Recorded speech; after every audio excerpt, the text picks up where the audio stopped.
Crime in South Africa includes both violent and non-violent acts committed within the country's borders. When compared to many nations around the world, South Africa stands out for its unusually high levels of violent crime.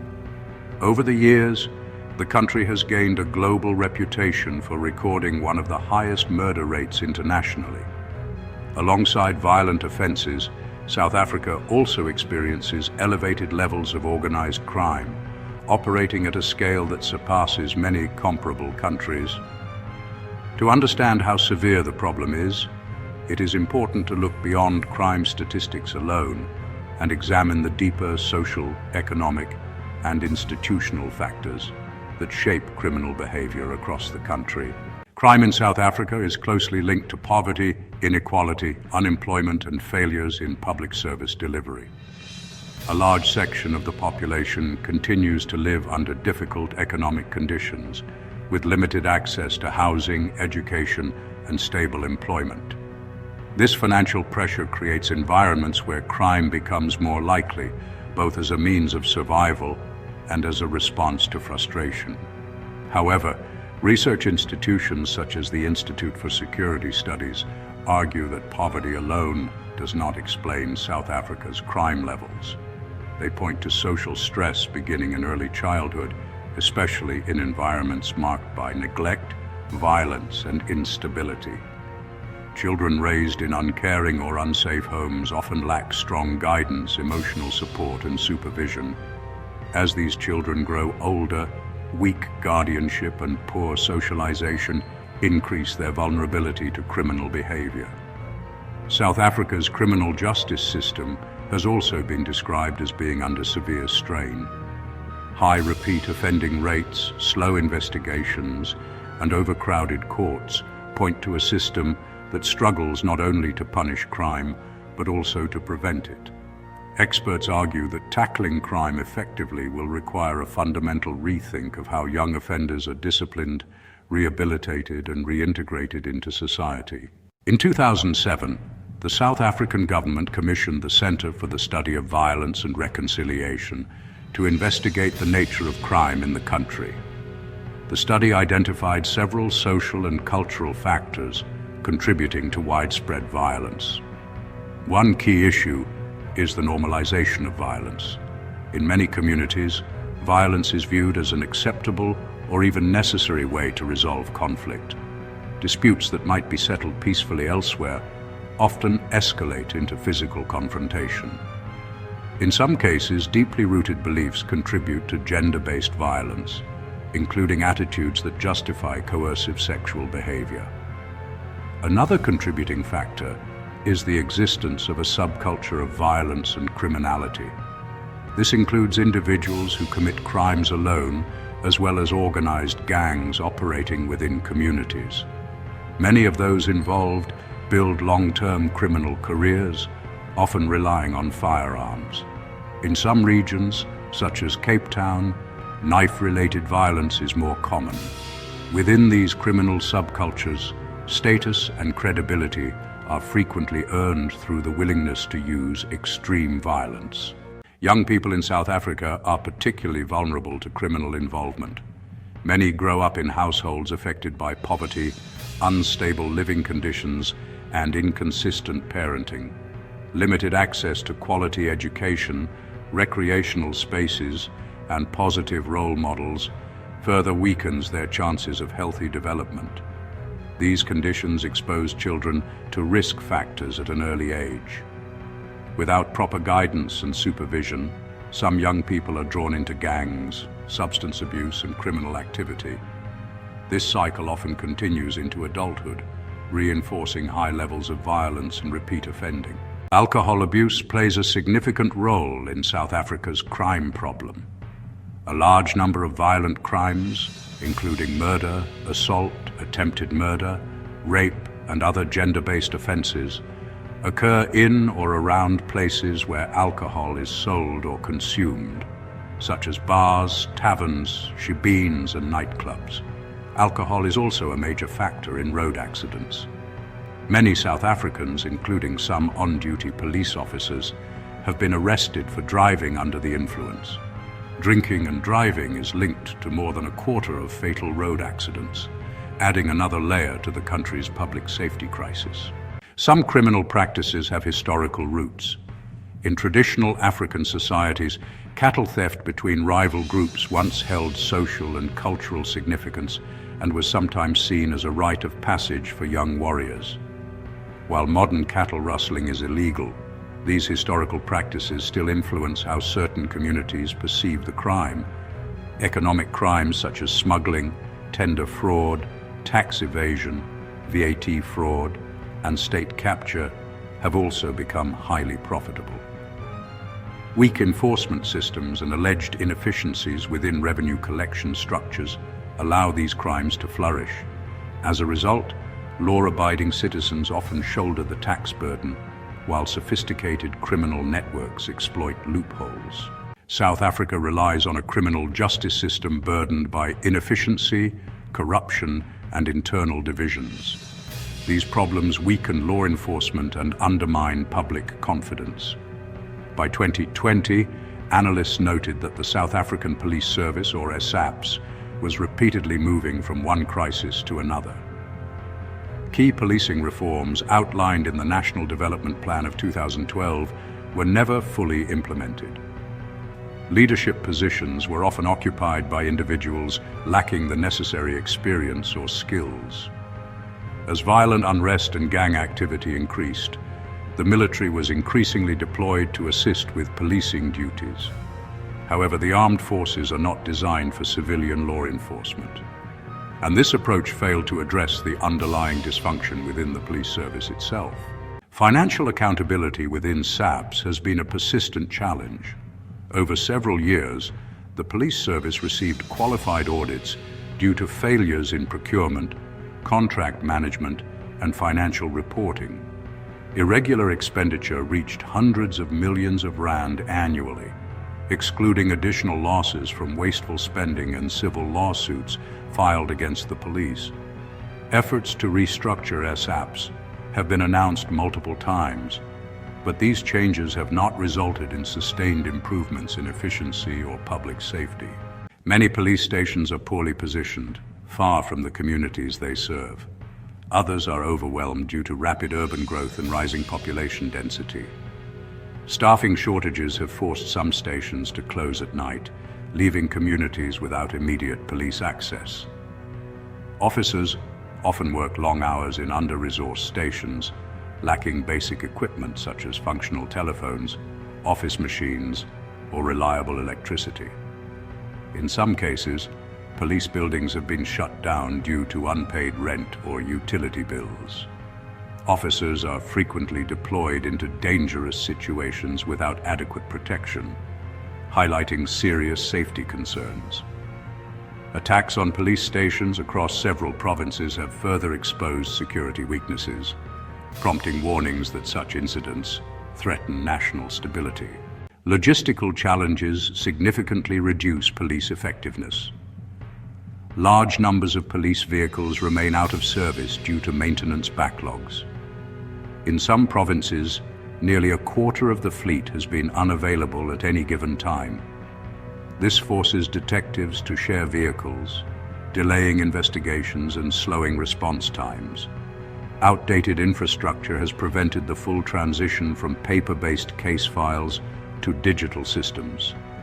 Key technology platforms used to track evidence, firearms, and forensic data have operated inconsistently for years.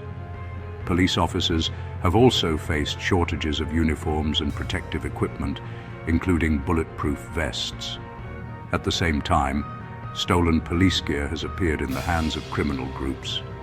Forensic laboratories have struggled with massive backlogs, including tens of thousands of unprocessed DNA samples. The illegal circulation of firearms remains a major driver of violent crime. Weapons are regularly stolen from security forces and private companies.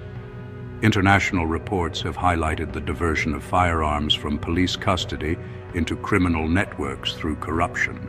Cases have emerged involving senior officers selling thousands of state-issued weapons to gangs. The military has also reported the loss of rifles, pistols, grenades, and large quantities of ammunition over several years. The National Firearms Registry has been dysfunctional, leaving authorities unable to track which officers possess which weapons. Licensing and renewal processes remain slow and inefficient, contributing to further instability. Even when suspects are arrested, many cases collapse due to poor investigation quality. Incomplete case files prevent prosecutors from building strong legal arguments. As a result, conviction rates for serious crimes remain extremely low.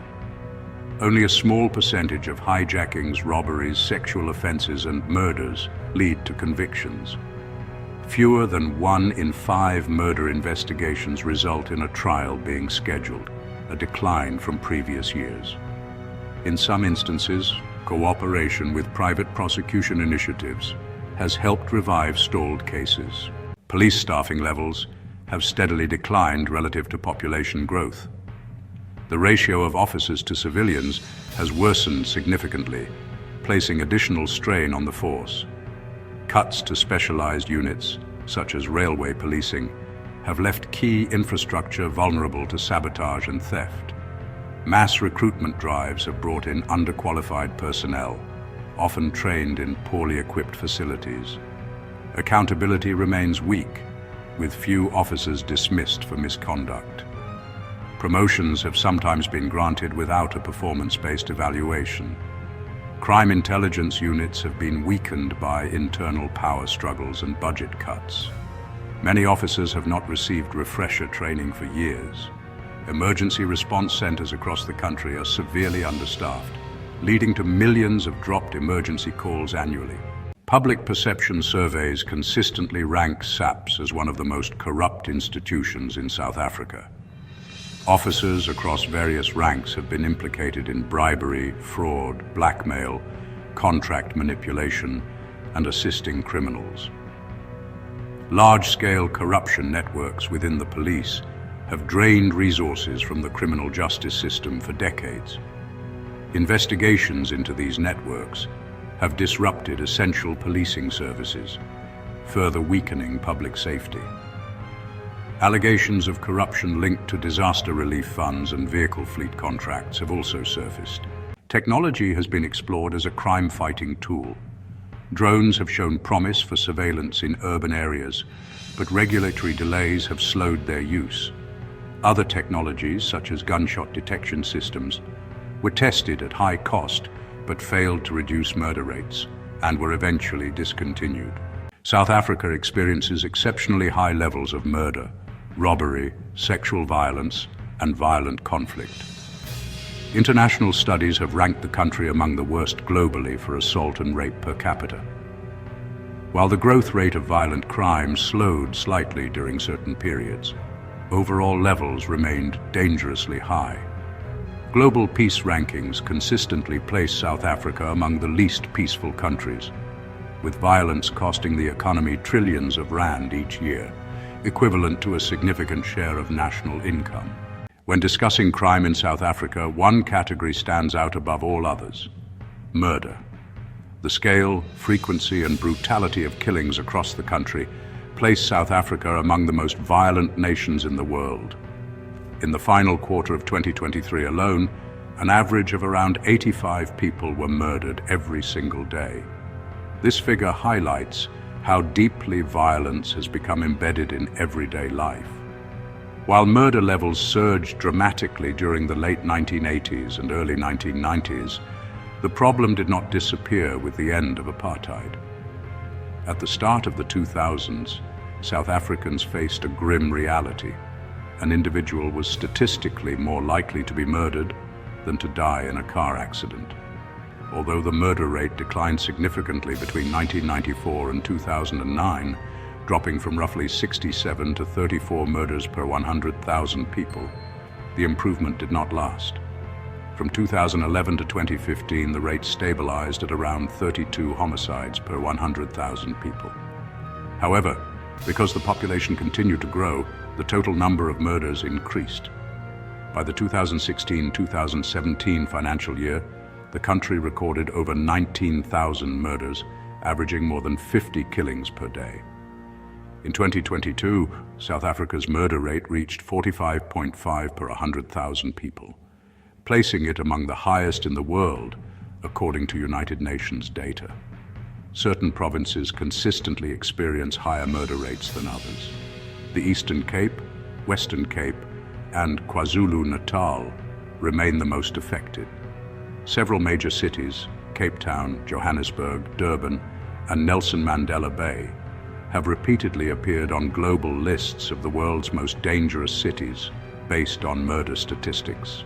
Gang-related violence has intensified the murder crisis, particularly in urban areas.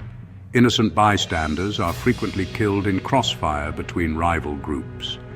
In many informal settlements, distrust in police and frustration over crime have led residents to take matters into their own hands. Vigilante killings, often referred to as mob justice, occur regularly. People suspected of theft or other crimes are beaten or killed by community members without trial. These incidents have steadily increased over the years, with thousands of murders attributed to mob justice annually. Drive-by shootings, sometimes targeted, sometimes random, have also become common.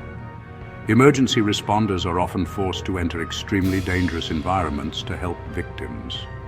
As a result, paramedics in cities like Cape Town have begun wearing bulletproof vests.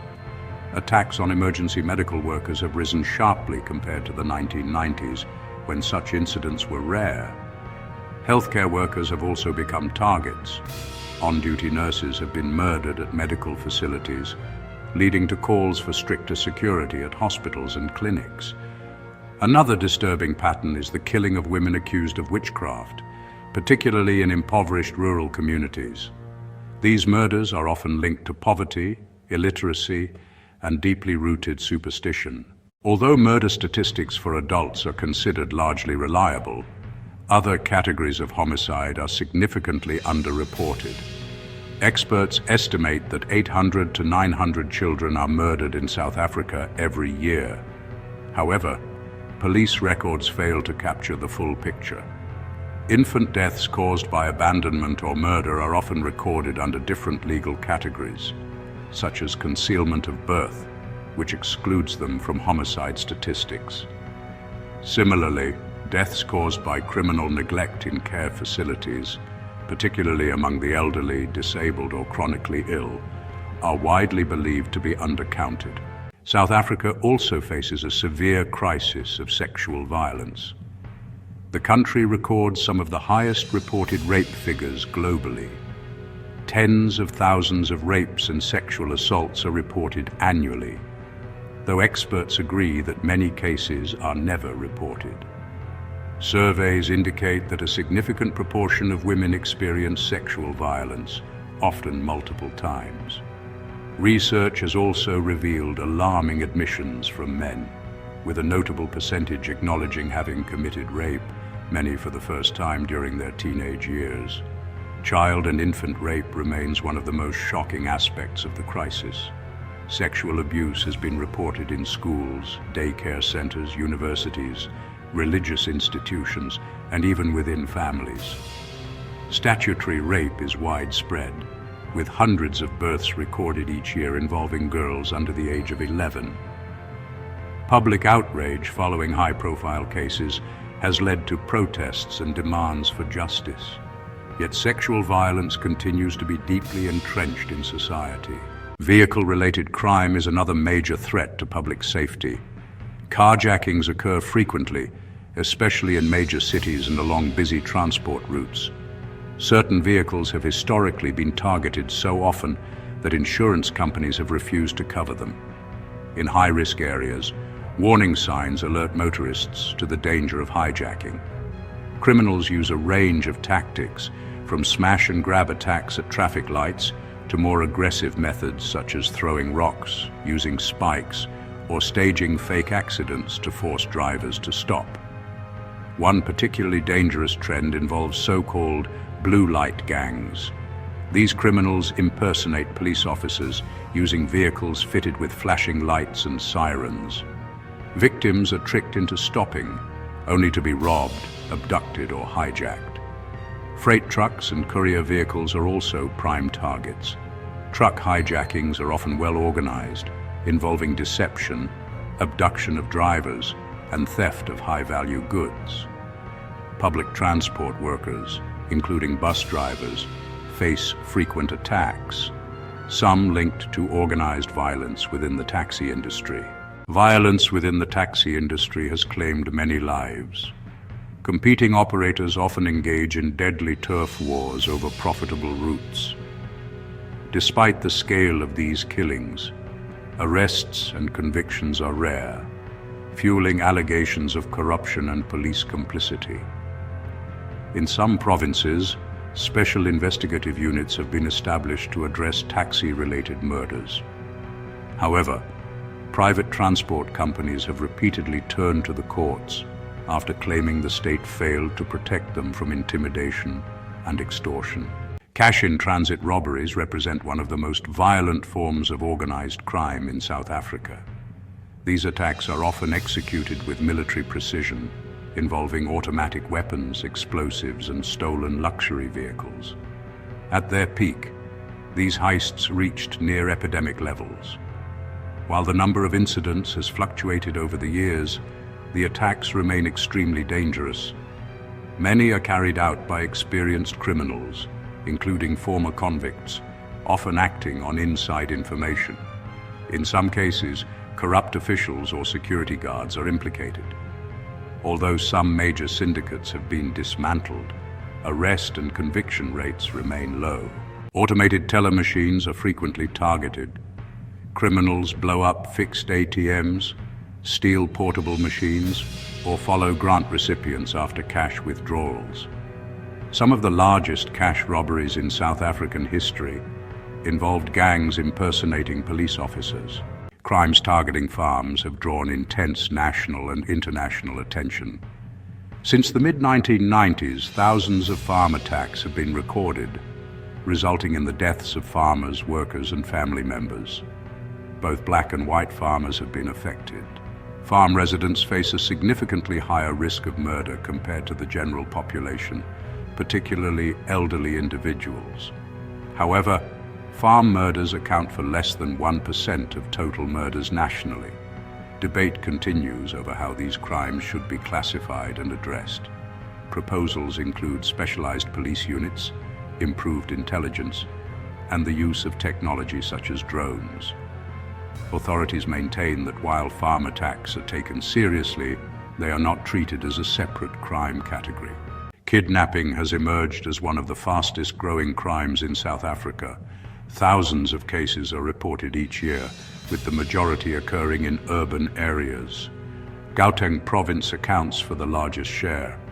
Most kidnappings are linked to other crimes, particularly carjackings and armed robberies. Over the past decade, kidnapping cases have increased by more than 260%, reflecting broader trends in organized and violent crime. In response, SAPS established a specialized national anti-kidnapping task team. Since its creation, the unit has successfully rescued several high-profile victims, including business people and students held for ransom. Gang-related crime remains one of the most visible and destructive forms of violence in South Africa, particularly in parts of the Western Cape. In areas such as Nyanga, Manenberg, Mitchell's Plain, Delft, Bishop Lavis, Hanover Park, Lavender Hill, Mafuleni, Westbank, and Philippi. Gang activity is closely linked to high murder and attempted murder rates. These communities are often characterized by poor infrastructure, limited lighting, overcrowded housing, high unemployment, and widespread substance abuse. Within these environments, gangs establish territorial control and dominate local drug markets. Gang leaders are usually known figures in their neighborhoods. While feared, they may also gain support by assisting struggling families, paying rent for the vulnerable, or offering informal protection, which further entrenches their power. The proliferation of illegal firearms has intensified violence, making shootings more frequent and deadlier. Innocent residents are frequently caught in crossfire. Witnesses are often unwilling to testify due to fear of retaliation, which severely undermines criminal prosecutions. Gang violence is not limited to the Western Cape. Similar outbreaks have occurred in Westbury in Johannesburg, Phoenix and Shallcross in Durban, and along drug trafficking routes in parts of 𝒂𝒂𝒏𝒅. In some cases, the situation deteriorated so severely that the South African National Defence Force was deployed to support police operations. Extortion has also become a growing feature of gang-controlled areas. Residents, commuters, small businesses, and construction projects are increasingly forced to pay protection fees. Refusal often leads to intimidation, property damage, or violent attacks. Outbreaks of violence against foreign nationals have become recurring events in South Africa. These attacks are largely concentrated in economically marginalized communities and are often driven by competition over jobs, housing, and informal trading opportunities. Foreign-owned shops are frequently looted or destroyed during these episodes, displacing families and causing loss of life. While xenophobic sentiment plays a role, investigations have shown that some attacks are premeditated criminal acts disguised as community protests. Large-scale incidents have forced hundreds of foreign nationals to seek refuge in temporary camps, while diplomatic tensions have emerged as affected countries evacuate their citizens. Retaliatory attacks on South African businesses in other African countries have also occurred. Although many South Africans openly condemn xenophobic violence, weak law enforcement, poor service delivery, and high unemployment continue to create conditions in which such attacks re-emerge. Financial crime represents one of the most damaging yet least visible forms of criminal activity in South Africa. Fraud, corruption, and embezzlement affect both private companies and public institutions, costing billions of rand annually. Surveys have consistently shown that a large majority of South African companies experience white-collar crime, often committed by insiders with access to financial systems. These crimes range from procurement fraud and false invoicing to large-scale embezzlement. Banking-related crimes have increased significantly, particularly credit and debit card fraud. Criminals use card skimming, ATM cloning, SIM swap fraud, phishing emails, and fake websites to gain access to victims' accounts. These methods allow syndicates to steal large sums within minutes, often leaving victims financially devastated. Several high-profile banking scandals have revealed deep-rooted corruption involving municipalities, auditors, and senior executives. In some cases, public funds intended for service delivery were illegally deposited into failing banks and subsequently lost. While traditional armed bank robberies have declined due to digital banking, cybercrime and electronic fraud have surged, creating new challenges for law enforcement and financial institutions. Illegal land occupation has become an increasing concern, particularly around major urban centers. While some occupations stem from genuine housing desperation, many are orchestrated by criminal syndicates that exploit uncertainty around land reform policies. Individuals are often encouraged through coordinated messaging to invade land simultaneously. These plots are then illegally sold to desperate buyers, despite lacking access to water, electricity, or sanitation. In profitable schemes, prices can rise dramatically. Corruption plays a central role in land-related crime. Officials responsible for allocating land have been accused of soliciting bribes or colluding with syndicates. In agricultural areas, beneficiaries who lawfully acquire land sometimes face harassment or eviction attempts after refusing to pay bribes. Building hijackings have become common in cities like Johannesburg. Criminal groups seize abandoned or poorly managed buildings, rent them out unlawfully, and convert them into overcrowded spaces that facilitate further criminal activity. Fires and structural failures in such buildings have resulted in mass casualties. South Africa's economy continues to reflect concentrated ownership patterns, where a small number of companies dominate key industries. These structures are often reinforced by political connections, allowing anti-competitive practices to persist. Globally, such practices are increasingly recognized as criminal in nature, yet enforcement in South Africa has been slow. Certain industries have faced allegations of policy manipulation, bribery, illegal surveillance, and interference with regulatory processes. Company executives often operate under intense political pressure, creating environments where unethical or illegal behavior becomes normalized as a survival strategy. In sectors such as mining, companies facing liquidation sometimes become victims of asset stripping. Rogue liquidators collude with management to sell off equipment and resources while bypassing obligations to workers, creditors, and environmental rehabilitation. This form of corporate crime leaves behind abandoned operations, unpaid employees, and severe environmental damage. Weak oversight and compromised regulatory offices have allowed such practices to continue with limited accountability. South Africa has long been associated with advance fee fraud schemes, commonly known as 419 scams. These operations target victims locally and internationally, using fake business deals, inheritance claims, and investment opportunities. Pyramid schemes often disguise themselves as stokvels or legitimate investment clubs, spreading rapidly through social media and messaging platforms. As schemes collapse, promoters promise relief funds to delay legal action and extract more money. Romance scams and online catfishing have also become increasingly common, with victims often losing their life savings after prolonged manipulation. High unemployment has made job seekers vulnerable to recruitment scams. Fraudsters pose as employers or agencies, demanding upfront payments for administration, accommodation, or background checks. In some cases, victims' airtime or bank balances are drained through deceptive SMS instructions. Fake professional credentials present another serious problem. Forged certificates are widely available, allowing unqualified individuals to pose as teachers, doctors, lawyers, engineers, and even government officials. This undermines institutional credibility and, in some cases, results in loss of life.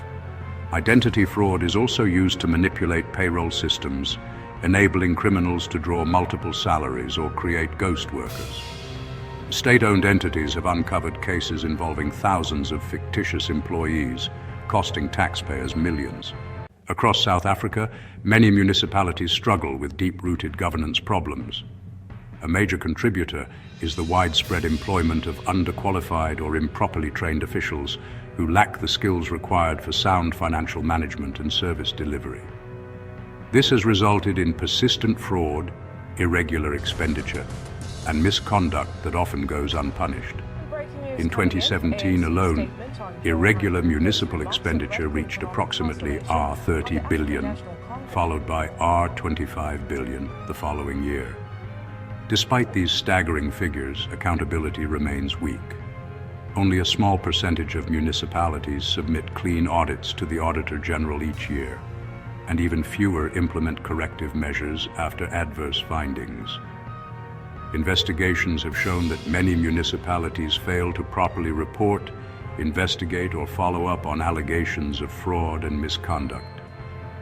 Tender processes are frequently outsourced to external panels, which have been flagged as hotspots for favoritism and corruption.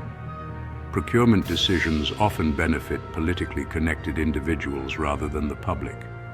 The late Auditor General Kimi Makwetu repeatedly warned that recommendations must be treated as binding and that officials should be held personally liable for losses incurred.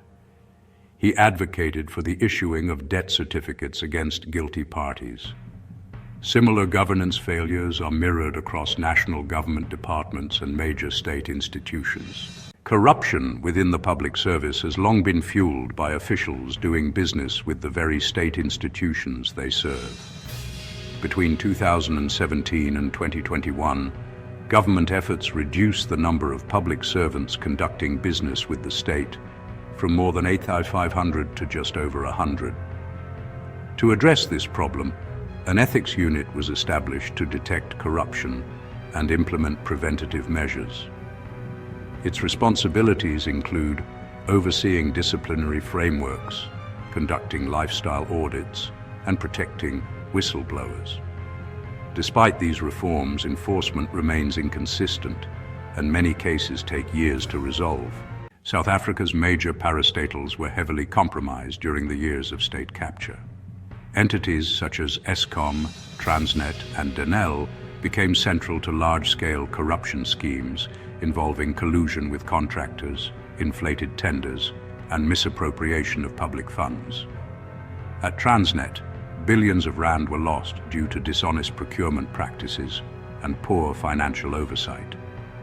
Pension fund managers also exploited political connections to enrich themselves at the expense of employees. Denel, once a cornerstone of the country's defense industry, was severely weakened, leading to stalled projects and loss of technical capacity. Eskom, the national power utility, became one of the most prominent examples. Investigations revealed that more than 5,400 employees, over 10% of its workforce, were implicated in conflicts of interest. Many failed to declare business interests while benefiting from coal, diesel, and construction contracts worth billions. Lifestyle audits uncovered widespread corruption, and legal proceedings were initiated to recover billions in overpayments. Senior executives unlawfully accessed pension benefits and employment perks, further eroding public trust. Eskom itself acknowledged the existence of internal corruption networks in its official reports. External criminal syndicates have also targeted Eskom, particularly at power stations such as Kusile and Tutuka. These facilities became hotspots for sabotage, theft, and fraud, prompting the deployment of soldiers to protect critical infrastructure. Employees of the Auditor General's office have increasingly become targets of intimidation and violence. Since 2016, auditors conducting municipal and government audits have faced hijackings, death threats, attempted murders, hostage situations, and deliberate damage to their vehicles. These attacks are closely linked to the exposure of financial mismanagement and the release of audit findings. In 2018, irregular expenditure rose sharply due to incomplete audits and missing documentation. Allegations have surfaced that municipal budgets are sometimes passed only after bribes are paid. Political leaders have been accused of ignoring or downplaying the Auditor General's recommendations, further weakening oversight mechanisms meant to protect public funds. The legal profession has not been immune to criminal abuse. Lawyers handling road accident fund claims have been accused of grossly overcharging vulnerable clients under the promise of no-win, no-fee arrangements. In several cases, millions of rand were siphoned off from claimants who depended on these payouts for survival. The Asset Forfeiture Unit has successfully seized large sums from corrupt legal practitioners. Other schemes involved fraudulent medical negligence claims submitted against provincial health departments, draining public healthcare budgets. Some conveyancing lawyers colluded with politicians to defraud the state in land acquisition deals. Others lured clients into risky property investments before disappearing with their money. Weak enforcement has allowed debarred lawyers to continue practicing through loopholes in the system. The COVID-19 pandemic created fertile ground for widespread fraud. The Unemployment Insurance Fund, intended to provide emergency relief, was exploited through false claims and identity manipulation. Reference numbers from previous employers were reused to secure illegal payouts, while bank details were falsified. Shockingly, thousands of government employees were found to have illegally claimed COVID-19 relief grants. Emergency funds provided by international institutions were also looted through irregular procurement processes. Billions of rand in personal protective equipment contracts were awarded to companies with no healthcare background. Some businesses spent only a fraction of allocated funds on actual equipment while diverting the rest to directors. Inflated tenders for water tanks, sanitation, awareness campaigns, and border fencing delivered little value or were never completed. Despite a temporary reduction in violent crime during lockdowns, cash-in-transit heists increased during periods when police resources were diverted to enforcing lockdown regulations. Cybercrime has become an increasingly serious threat. The Cybercrimes Act of 2020 established legal frameworks to address digital offenses, but enforcement remains challenging. In 2021, a major cyber attack on Transnet disrupted operations at several key ports, forcing the company to declare force majeure. Container terminals in Durban, Cape Town, Nankura, and 𝒂𝒓𝒂𝒏𝒅 were affected, causing widespread economic disruption and highlighting vulnerabilities in national infrastructure. Illicit trade is estimated to cost South Africa around R100 billion annually. Smuggled goods include alcohol, cigarettes, counterfeit electronics, pharmaceuticals, food, clothing, and illegally mined resources. Corrupt officials are believed to protect smuggling operations at key hubs. Vehicle theft remains a massive problem, with billions of rand lost each year. Cars are stolen from dealerships, wash bays, and parking areas, then smuggled across borders or cloned and resold. Some vehicle owners collude with criminals by staging hijackings to escape loan repayments. Trucks, boats, catalytic converters, farm machinery, and copper wiring are frequent targets. The theft of infrastructure materials continues to cripple essential services, particularly in rural and agricultural areas. South Africa's once advanced rail network has been severely damaged by theft and vandalism. Criminals have stripped tracks, overhead cables, and station components for scrap metal. By 2021, reports indicated that 2/3 of overhead rail cables had been stolen, pushing the system toward collapse. The cost of rebuilding damaged infrastructure is estimated in the billions. Many train stations have been bypassed due to safety concerns, further reducing access to affordable transport. Arson has played a major role in the destruction of rail infrastructure. Hundreds of train carriages have been deliberately set alight, particularly in the Western Cape. Losses have reached hundreds of millions of rand, with few arrests and limited successful prosecutions. Truck arson has also emerged as a serious threat, often linked to xenophobic violence or organized disruption of supply chains. Coordinated attacks along major highways have resulted in destroyed vehicles, looted cargo, and loss of life. These incidents disrupt entire communities by preventing workers from reaching jobs and cutting off access to essential goods. Organized crime syndicates smuggle explosives into South Africa, particularly from neighboring countries. These explosives are used in ATM bombings, cash-in-transit heists, illegal mining operations, and violent extortion schemes. Outdated legislation and weak enforcement have made it difficult to track and trace explosives.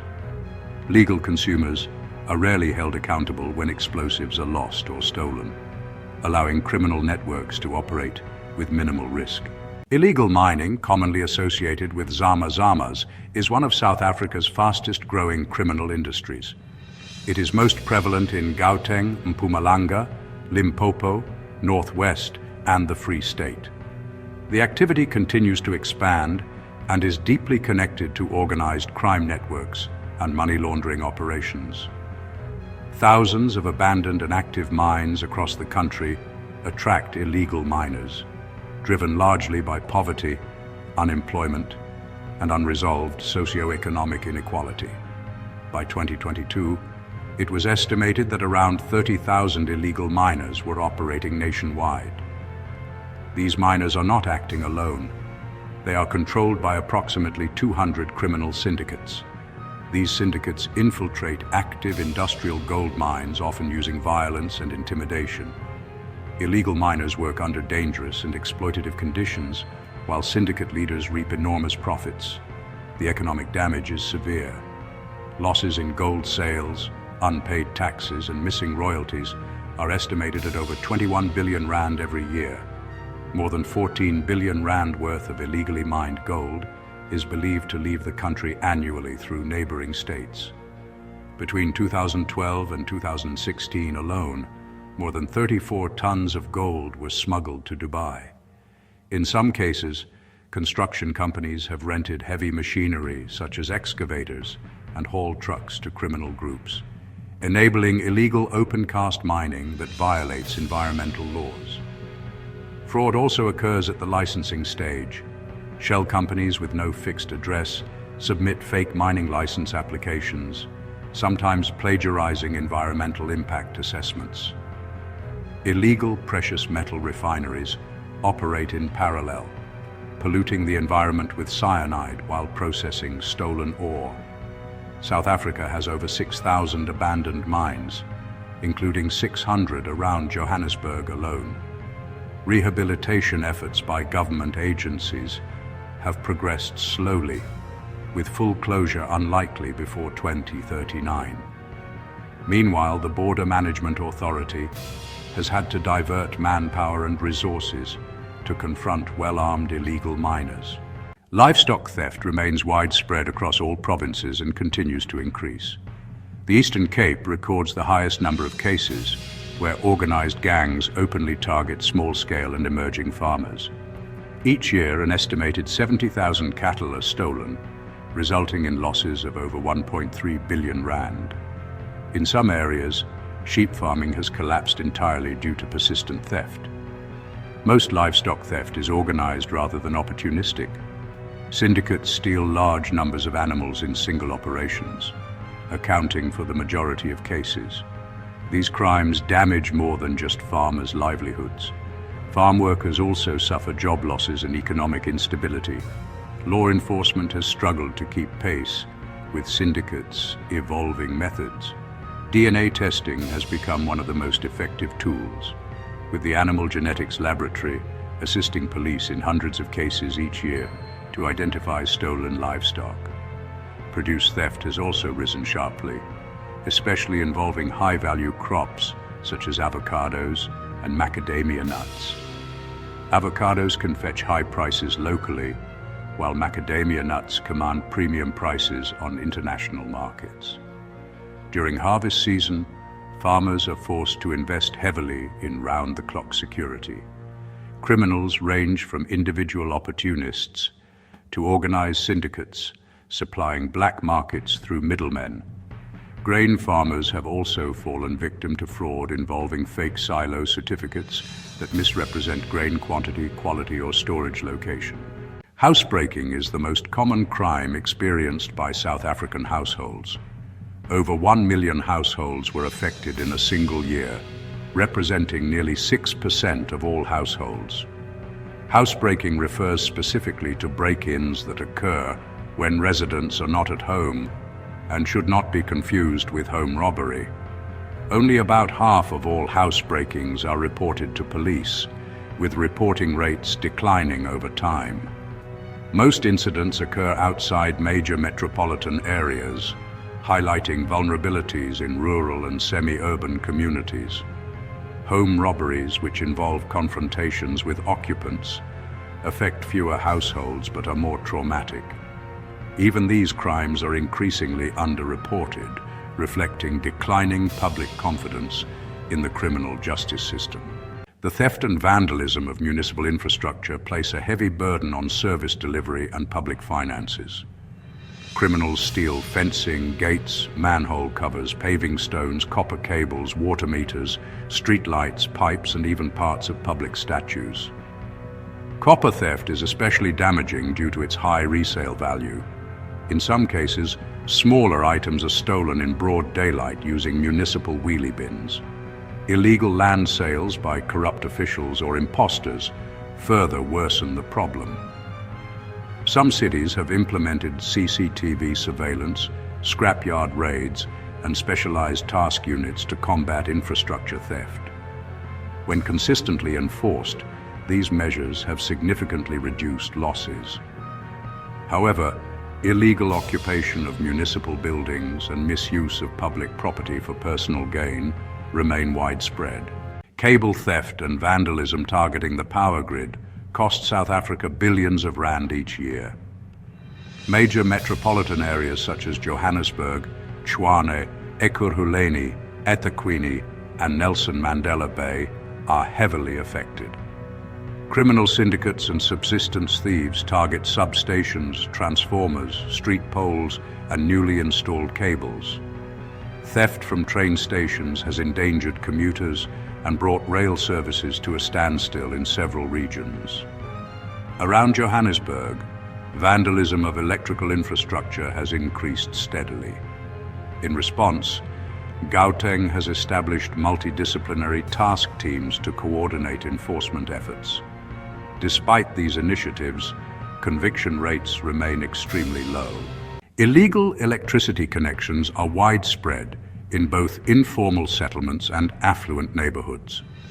Entire communities operate without meters, while businesses, churches, and property developers have also been caught stealing power. In some cases, developers illegally connect smart meters during construction or divert electricity temporarily. Municipalities impose heavy fines, but enforcement remains inconsistent. Electricity theft contributes to massive municipal debt to Eskom, much of which remains unpaid. In some cases, funds meant for Eskom disappear due to corruption within municipal administrations. Fuel theft is a highly organized crime affecting national infrastructure. Fuel worth over 100 million rand is stolen annually from Transnet pipelines. Stolen fuel is often sold by unlicensed retailers. Criminals also siphon fuel from trucks, bribe delivery drivers to falsify invoices, or dilute fuel with inferior substances. Conviction rates remain extremely low despite the use of drones, intelligence operations, and tactical deployments. Diesel theft has become particularly damaging, affecting Eskom's ability to operate gas turbines during periods of peak electricity demand. Schools are frequent targets for theft due to limited security. Criminals steal computers, projectors, cameras, electrical equipment, fencing, desks, and stationery. In some cases, teachers and school staff have been implicated in theft or fraud. Vandalism is often linked to protests, social unrest, or gang activity. Local demonstrations frequently result in schools being burned or destroyed. During periods of national unrest, damage to schools has reached hundreds of millions of rand. Learners, ex-learners, and dropouts are often involved, particularly those facing poverty, substance abuse, or learning difficulties. Tertiary institutions have also suffered significant damage during student protests. South Africa has evolved into a consumer, producer, and distribution hub for illicit drugs. Drug trafficking is driven by urban decay, poverty, homelessness, and corruption within law enforcement. Methamphetamine, known as TIC, spread rapidly from the late 1990s. Heroin-based mixtures such as 𝒑𝒑𝒄𝙗 have devastated communities, while cocaine shipments enter through both major and smaller ports. International drug cartels operate within the country, laundering money, running extortion rackets, and corrupting officials. Law enforcement often targets low-level offenders while major figures evade prosecution. South Africa has one of the largest illegal tobacco markets in the world. Between 30% and 60% of cigarettes sold are illegal, costing the country billions in lost tax revenue. Smuggling routes originate mainly from neighboring countries. Tobacco warehouses often escape surveillance, and penalties for offenders remain relatively light, making cigarette smuggling a low-risk, high-profit crime. South Africa plays a central role in the illegal trade of protected wildlife species. Targeted animals include rhinos, pangolins, elephants, abalone, cycads, rare reptiles, and succulents. Criminals exploit loopholes by laundering wild-caught animals as captive bred. Detection dogs and DNA analysis have improved enforcement, but regulatory gaps persist. The captive lion industry continues to operate with limited oversight, while international bans have reduced some forms of trade. Wildlife trafficking remains a serious threat to biodiversity and conservation efforts. Across South Africa, crimes involving cultural and historical artifacts represent a lesser-known but deeply damaging part of the country's crime landscape. The illegal trade, theft, or vandalism of cultural artifacts is a direct violation of the National Heritage Resources Act. Despite this, only a small proportion of South Africa's preserved heritage items are fully inventoried, making them especially vulnerable. As early as 2008, government authorities raised concerns about a growing number of thefts from museums, galleries, churches, castles, and heritage sites. These concerns were based on incomplete records dating back to 1990, which already suggested a troubling pattern. Between 2012 and 2016 alone, more than 2,600 heritage objects were reported lost or stolen from 30 different institutions. Many of these items are irreplaceable due to their age and historical significance, yet they often fetch extremely high prices on international black markets.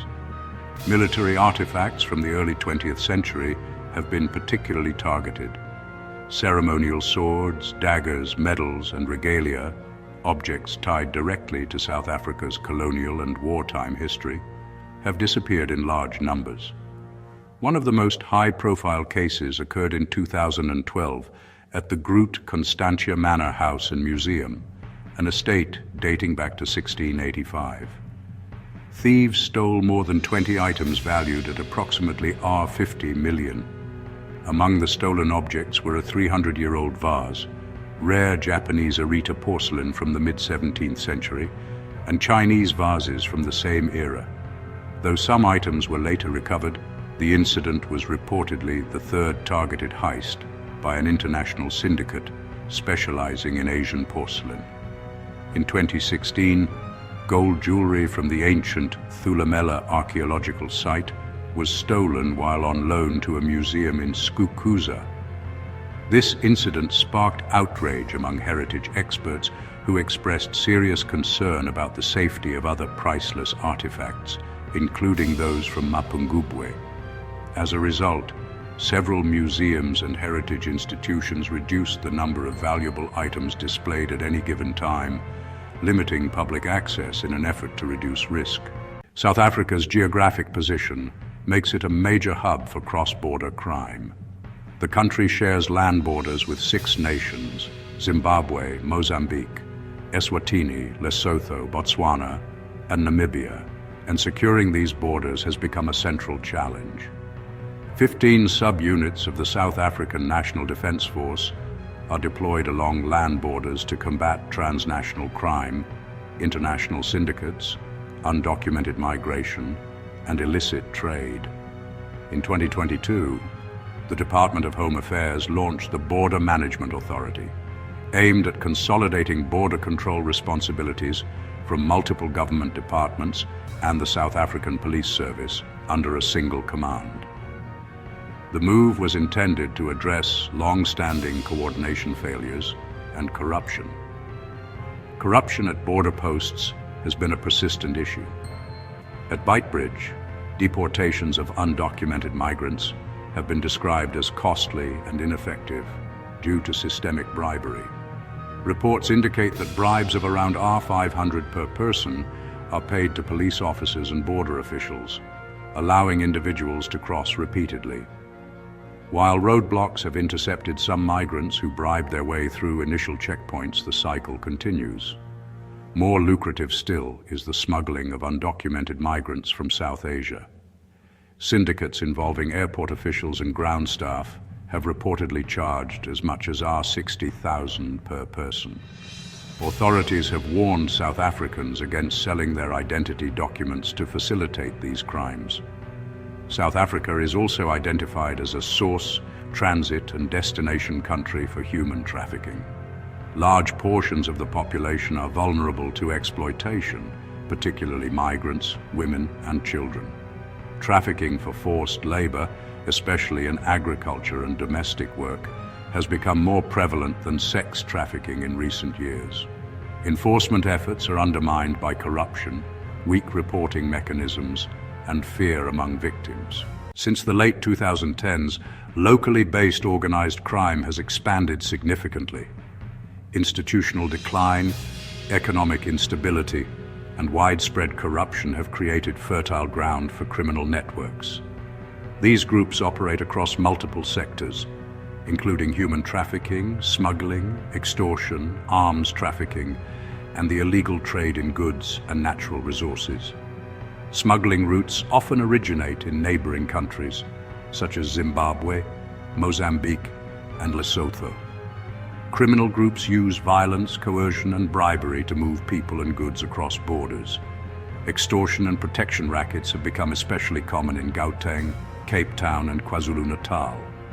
Construction sites, transport routes, and small businesses are frequently targeted, with criminal groups enforcing control through intimidation and violence. Kidnapping for ransom has evolved into a highly organized enterprise, with victims often carefully selected and negotiations handled by experienced intermediaries. At the same time, the illicit trade in counterfeit goods, including clothing, electronics, and pharmaceuticals, has grown rapidly. Illicit tobacco products now account for more than half of the market share, a situation partly attributed to alcohol and tobacco bans during the COVID-19 pandemic.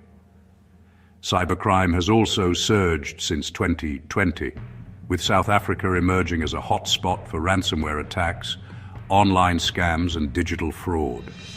Despite legal frameworks such as the Prevention of Organized Crime Act, enforcement remains weak due to corruption, political interference, and an overstretched justice system. Foreign-based syndicates also play a role in South Africa's organized crime environment. Nigerian organized crime groups established a presence in the country in the mid-1990s, following the end of apartheid. Their operations are concentrated mainly in Johannesburg, Cape Town, and Durban. Initially involved in the crack cocaine trade, these groups later transitioned to powder cocaine after forming connections in South America. Johannesburg's Hillbrow neighborhood became a stronghold for years. In Cape Town, Nigerian syndicates ran drug and prostitution operations in Sea Point before increased police pressure and community action forced them to relocate to northern suburbs, such as Milnerton. Crime in South Africa varies significantly by region, type, and intensity. Between 2010 and 2019, overall crime rates showed a gradual decline, though this trend masked sharp differences across categories and locations. The majority of serious crime occurs in 4 provinces: Gauteng, Western Cape, Eastern Cape, and KwaZulu-Natal. Metropolitan areas such as Johannesburg, Pretoria, and Cape Town are central hotspots. These provinces account for more than 80% of all murders nationwide. Violent crime is particularly prevalent in city centers and is more common after dark. Since 2021, murder rates in several cities have risen steadily. By 2024, Cape Town had recorded a 20% increase in murders, Mzanduzi 46%, and Nelson Mandela Bay 67% over 18 years. Most South African townships form part of broader urban areas. Created during the apartheid era to house non-white populations on the periphery of cities, many townships remain characterized by poverty, unemployment, and under-resourced infrastructure. In Khayelitsha, one of the country's largest townships, the majority of households survive on very low monthly incomes, and unemployment exceeds 50%. Although legal restrictions on residency no longer exist, township populations remain overwhelmingly non-white due to enduring economic inequalities. Gangs are most prevalent in township areas. In Cape Town alone, police estimate between 90 and 130 gangs, with over 100,000 members. While comprehensive data is limited, townships are widely regarded as epicenters of violent and organized crime. Factors frequently cited include long-term unemployment, strained policing capacity, and entrenched poverty. While urban crime dominates national statistics, rural areas face distinct criminal challenges. Farm attacks, often involving robbery, assault, and murder, have significant social and economic consequences. In 2022, more than 300 farm attacks were recorded, resulting in over 50 deaths. Livestock theft is another major concern, directly affecting farmers' livelihoods and local food systems. Although it represents a small percentage of overall crime, its immediate economic impact on rural communities is substantial. In response to crime, gated communities have become increasingly common, particularly among the middle class. These neighborhoods use walls, electric fencing, surveillance systems, guard dogs, and armed response services to deter crime. Legislation allows municipalities to approve restricted access to public roads under specific conditions, and many communities have pursued this option successfully. South Africa's private security industry has expanded rapidly. The country employs millions of registered and inactive private security personnel, far outnumbering public police officers. Private firms offer services ranging from neighborhood patrols to rapid armed response, often promising response times of just a few minutes. The relationship between private security companies and the police has been strained, with concerns raised about regulation and vetting. Investigations have revealed that some security guards have criminal records, highlighting weaknesses in oversight. Government responses to crime have drawn sustained criticism. Police shortages, inadequate equipment, and slow response times have been cited as major challenges. High-profile statements by officials have at times sparked public outrage, particularly when crime victims and frontline officers felt their concerns were dismissed. Efforts such as gun amnesty programs and crime prevention strategies have been implemented over the years with mixed results. Parliamentary committees have repeatedly warned that the country's approach remains reactive rather than proactive. For many South Africans who have emigrated, crime has been identified as a key factor influencing their decision to leave. When we look at crime in South Africa, the picture is complex, layered, and deeply connected to history, inequality, governance, and social conditions. Crime here is not one single story. It stretches from urban centers to rural farms, from cybercrime to organized syndicates, from heritage theft to everyday violence that affects ordinary people. It reflects long-standing structural challenges, as well as modern pressures like unemployment, corruption, and global criminal networks. At the same time, how crime manifests differs dramatically depending on where you live, your income level, and the protection available to you.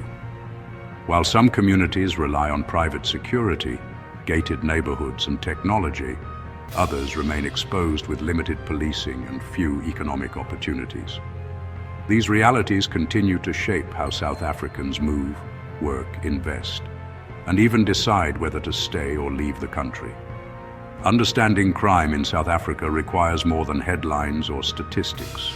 It requires context, honesty, and a willingness to confront uncomfortable truths while still believing in the possibility of change.